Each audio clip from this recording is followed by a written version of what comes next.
beloved, Boss Mike, Cervera.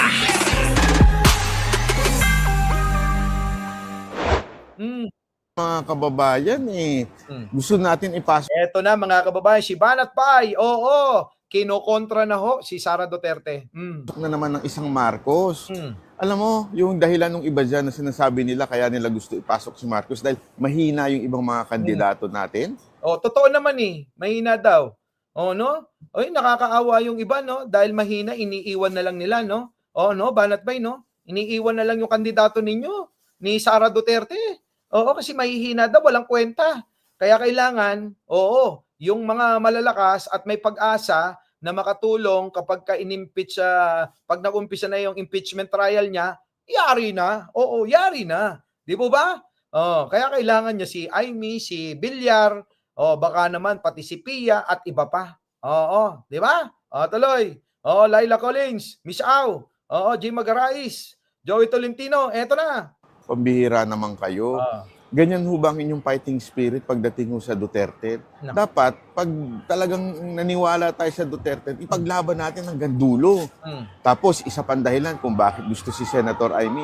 Kesyo daw, baka may kasunduan sila na hindi na i-impeach si VP Sara Duterte. Ibig sabihin, boto, pabor kay VP Sara Duterte. Yun na nga. Pero mga kababayan, sabi niya, dapat daw manalig sa Duterte. Duterte din naman si Sara eh. 'Di ba? Ngayon, mga kababayan, kokontra niya na ho yung pag-endorso ni Sara Duterte kay Manang Amy nyo. Hira kayo. Ganyan din naman ang pangako ni BBM noon 'di ba? Na hindi ibibigay si Pangulong Duterte sa ICC. Ano nangyari? Napako. Pambihira. So nabudol na kayo noon, mabubudol na naman kayo ngayon. Anong pinagkaiba? Natuto kayo sa lesson? Hindi. Sabing ganon. Hoy, Sara, makinig ka kay Banat Bay, oh. Oo, Senga, thank you naman. Oo, eto na, isa pa, Banat Bay. Dito. Yan, Fighting spirit pagdating. Dahilan ng iba dyan na sinasabi nila kaya nila gusto ipasok si Marcos dahil mahina yung ibang mga kandidato natin. Pambihira naman kayo. Ganyan ho ba ang inyong fighting spirit pagdating ho sa Duterte? Dapat, pag talagang naniwala tayo sa Duterte, ipaglaban natin hanggang dulo. Kaso nga si Sara nga nagdesisyon Ewan ba namin ayaw nga rin namin yung mangyari. Pero mo pinopromote sino? Si Amy Marcos di ba? Pinopromote na nga ni Amy, hindi mo ba alam yun? Late ka na. Oo, Nay, paano nga yung nanay ko? Oo, Nay, pasaray ang kortina. Di ba? Tuloy. Tapos, isa pang dahilan kung bakit gusto si Senator Amy. Kesyo daw, baka may kasunduan sila. Kita nyo, isa pang dahilan bakit gusto si Amy. Kesyo daw may kasunduan. Nako, Diyos ko po. Baka naman talagang meron. Ikaw naman, alangan naman na ganun-ganun lang yun. Siyempre hindi. Banat ba? Hindi ganun basta-basta yun. Tuloy. Na hindi na i-impeach si VP Sara Duterte. Ibig sabihin, boto, pabor kay VP Sara Duterte. Pambihira kayo. Ganyan din naman. So Oy, Sara Duterte, wag ka daw maniwala na papabor sa'yo yan si Amy Marcos. Oo, ikaw naman naniniwala ka daw kagad Parang sinasabi ni Banat Bay, uto-uto ka sa mga Marcos Uto-uto ka kay Amy di po ba? Parang ganun tuloy. Ang pangako ni BBM noon 'di ba? Na hindi ibibigay si Pangulong Duterte sa ICC. Yan na mga kababayan. Pinangakuan nga tayo noon ni Bongbong Marcos na hindi ibibigay si Duterte, si Digong sa ICC. Ano nangyari? Mga kababayan, 'di ba? Ano nangyari? Nangyari. Napako. Pambihira. So nabudol na kayo noon, mabubudol na naman kayo ngayon. Ay nako, tanong mo yan kay Sara, bakit niya inendorso si Amy?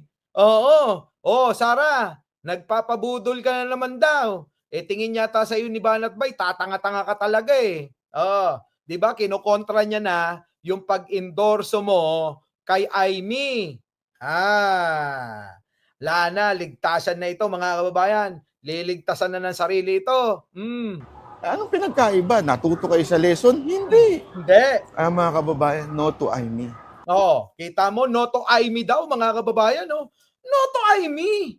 Eh bakit si Sara? Ini-endorso sino? Si Amy Marcos. O paano ngayon ito? So magkaiba na sila ng mga opinyon, mga kababayan. Eh baka sa susunod, sila na ho ang magbanatan.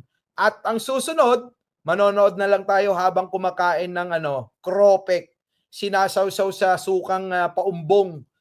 Mga kababayan? So, yan. Oh. Wala na ito. Mga kababayan, maglalaglagan. Oo. At sabi pa, mga kababayan pala, sa panaginip ko, huwag kang maniwala sa survey na yan. Yung survey na yan, malabo yan. Hindi. Eleksyon yan. Oo, eleksyon yan. Malabo yan. Hindi lahat yan na susunod. Ganun pala yon. Kahit pa sabihin mong number 1 yan, baka maging number 12 yan.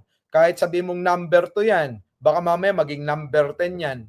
Kahit sabihin mong number 10 yan, baka mamaya mag-number 1 yan. Sabi, mga kababayan, Carlo Cabinson, magpa-popcorn na lang tayo! Ito po, si Banat Bay.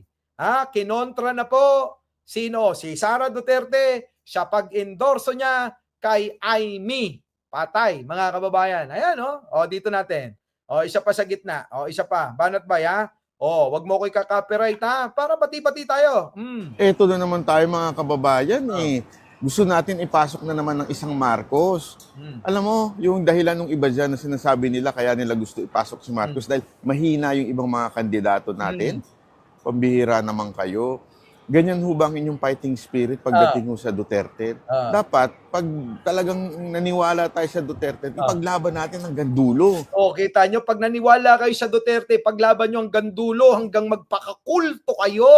Ganon. Ipaglaban nyo hanggang dulo, hanggang magpakulto kayo. Ganon ang gustong sabihin ni Banat Bay. Kulto no? Sige, tuloy. Tapos, isa pang dahilan kung bakit gusto si Senator Amy. Kesyo daw, baka may kasunduan sila na hindi na i-impeach si VP Sara Duterte. Ibig sabihin, boto, pabor kay VP Sara Duterte. Pambihira kayo. Ganyan din naman ang pangako ni BBM noon Oo nga. Kita nyo, mga kababayan. Sara, wala ka na. Sinisiraan ka na nino ni Banat Bay. Tingin sa'yo, mahina ka talaga. Dahil saan? Sa pag-i-endorso mo kay Amy. Bakit ayaw na ayaw nila Banat Bay si Amy? Pero bakit mo ini-endorso? Nagpauto ka daw? Hindi ka na daw natuto. Bakit? Di ba pinangakuan daw kayo ni Pangulong Bongbong Marcos na hindi daw dadalin saan? Sa Netherlands si Digong. Ano nangyari? Dinampot ng Interpol.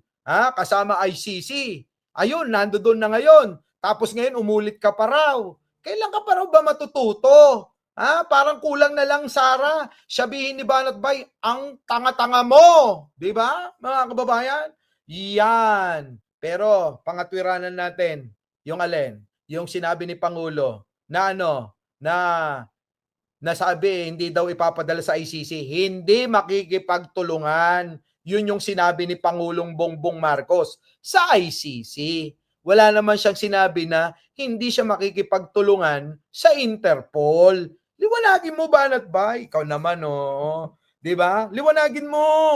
Kasi, alam mo, medyo yung mga sinasabi mo minsan yung mga tao nalilito Si Pangulong Bongbong Marcos, hindi nangako yan na na ipapahuli sa Interpol. Mga kababayan, ang pangako po ni Pangulong Bongbong Marcos hanggang ICC lang. Pero sa Interpol, walang pinangako na hindi makikipagtulungan ng gobyerno. Tandaan nyo yan. Tuloy. Pero ang matindi po, yung pagsira niya kay Sara Duterte dito. Kinukontra niya na ho. Diba? Na hindi ibibigay si Pangulong Duterte sa ICC. Ano nangyari? Napako. Pambihira. So, nabudol na kayo noon, mabubudol na naman kayo ngayon. Anong pinagkaiba? Natuto kayo sa lesson? Hindi. Mga kababayan, no to Amy. Kita nyo, no to Amy. No to Amy. Bakit kay sino to?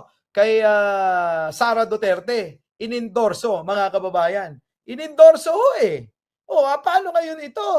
Kung inendorso ni Sara Duterte si Amy, so kontra-kontra na kayo. Ayaw nyo yung ginagawa ni Amy. Mga kababayan, ayaw na ho nila yung ginagawa ni Amy, ay ni Sarah. Kontra na ho sila. Patay, mga kababayan. Our beloved Boss Mike, Boss Mike.